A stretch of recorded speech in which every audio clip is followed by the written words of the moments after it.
Welcome to the Crimson Engine. My name's Rubidium. Today we are talking about location and why both where you shoot the film and where the film is set play a pivotal role in the storytelling process. And I say those things are different because you don't need to shoot the film where the film is set. And ultimately, the location of the film happens within the viewer's mind. And that is why location brings so much implicit information to your story and affects how the viewer perceives it. Transporting people through film to exotic, imaginary, incredible locations has been a part of filmmaking since its very beginning. Think of how different the Bond films would be if they were all set in East London or a country town. Part of the reason that people see those films, I would say a big part of the reason people see those films is the same reason that people go on holiday. They want to experience new places. They want to find out about new lands. They want to get an understanding and an exposure to a different world, how life is lived there, how life is different there, and they want to imagine how their lives would be different in that place. Film tourism is a huge part of global tourism. You still have millions of people visiting New Zealand to see the Shire and all the different locations that made famous by Lord of the Rings.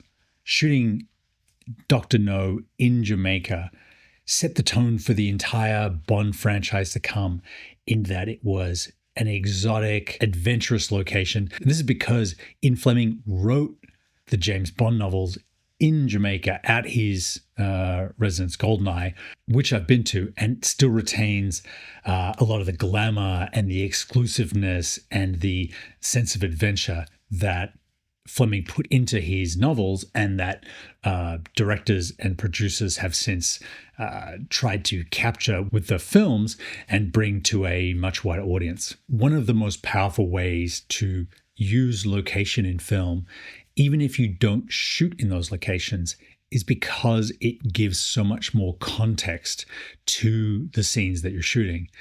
If I shoot a scene of a couple having a candlelit dinner, where it's obvious that the woman wants to ask the man something, but can't summon up the courage to do it, that could be an interesting little scene. But without context, it's not particularly captivating. If I put an establishing shot of blackout riots in New York City in the 80s, suddenly what she wants to ask him is so much more critical. And the reason that they're having the candlelit dinner is so much more obvious. If I instead put a establishing shot of, small town America before that scene, now it becomes much more like a Hallmark movie. If I put a drone shot of an abandoned warehouse as the establishing shot, the viewer is going to see that scene as something far more strange and sinister and curious. They're like, why are these people having a candlelit dinner in the abandoned warehouse? What's the context?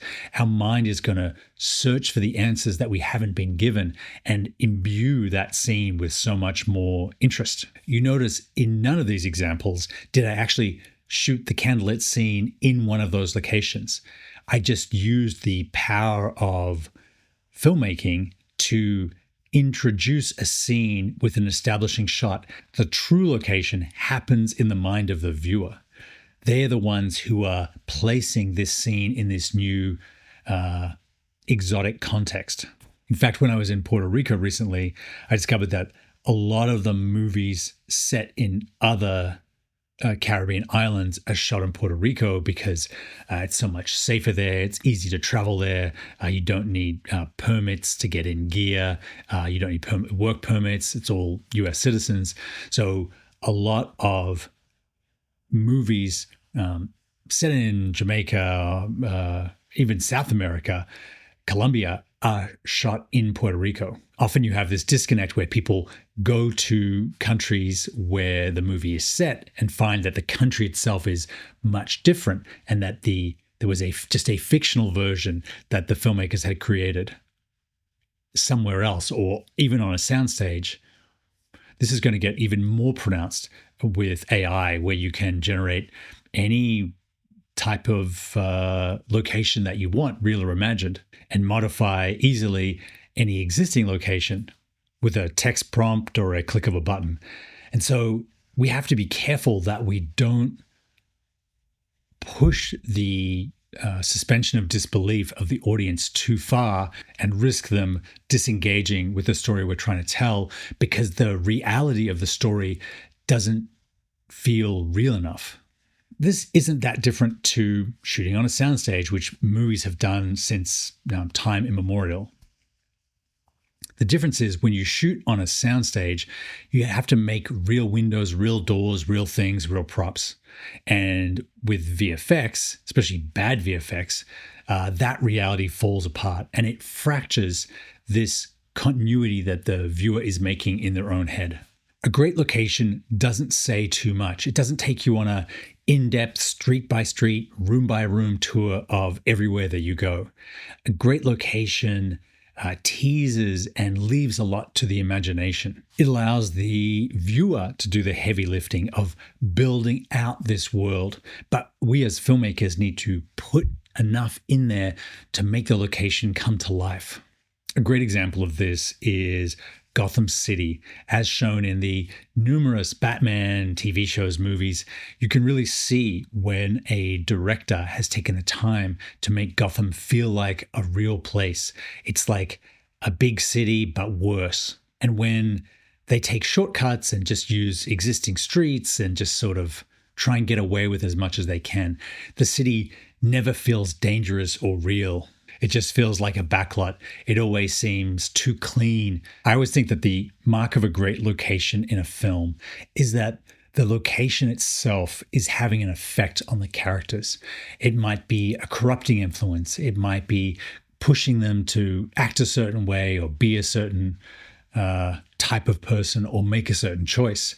The city itself is putting pressure on them, or the beautiful environment is tempting them to let go of their inhibitions. A classic example of this is Vietnam movies. If you think of Apocalypse Now, the jungle and the river, which are usually symbols of nature and safety and care, have been imbued with this real menace and this threat. And as they go further and further up the river and get closer to Colonel Kurtz, they lose more and more of their humanity and they feel their sanity slipping away. It is to do with the choices they make along the way. We feel this real malevolence from the jungle itself that's infecting the characters and causing them to regress to their worst selves.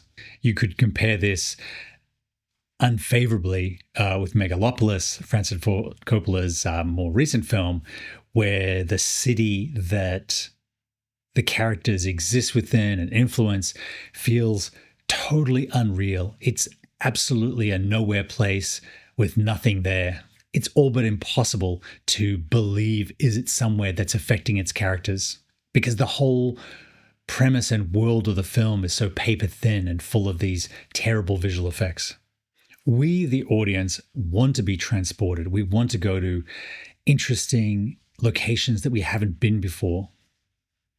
We want our idea of the world and what's possible expanded by the films that we watch and the stories that we hear. Location design and production design isn't something just for a certain department or a certain key role on your crew.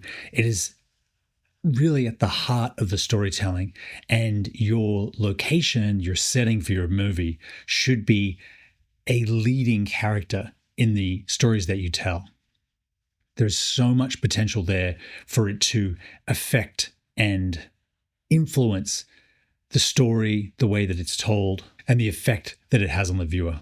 I hope this has sparked some ideas for someone out there and showed you ways that you can hone in on the locations of the films that you're making and bring out a whole new world of possibilities. Thank you very much for watching. I will see you next time.